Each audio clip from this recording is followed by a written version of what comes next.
नमस्कार. पुन्हा एकदा आपले सर्वांचे स्वागत आहे. सर्वोच्च न्यायालयाचा ऐतिहासिक निर्णय. उच्च पेन्शनवर मोठा निर्णय, तर पेन्शनर्सला मिळणार मोठा दिलासा.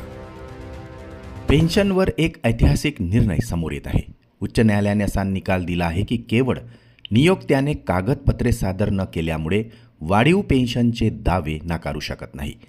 तसेच प्रशासकीय चुकामुळे कर्मचाऱ्यांना त्रास होऊ नये.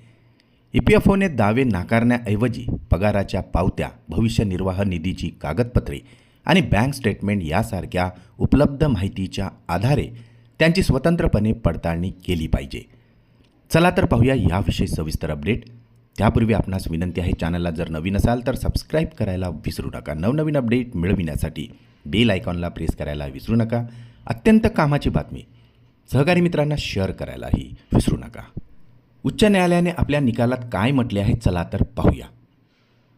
केवळ विशिष्ट कागदपत्रे सादर करण्यात अयशस्वी ठरले म्हणून EPFO कर्मचाऱ्यांचे अर्ज नाकारू शकत नाही.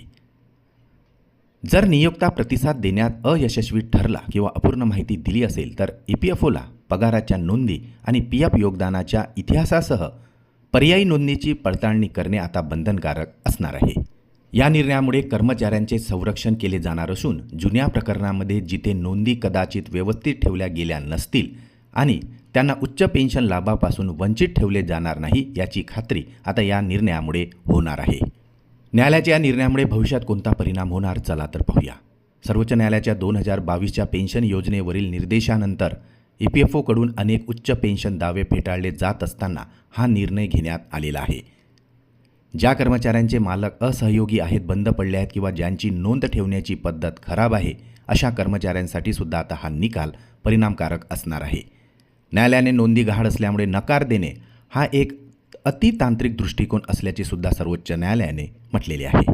सर्वोच्च न्यायालयाच्या या निर्णयामुळे आता अखेर कर्मचाऱ्यांना उच्च पेन्शनचा मार्ग मोकळा झालेला दिसून येत आहे.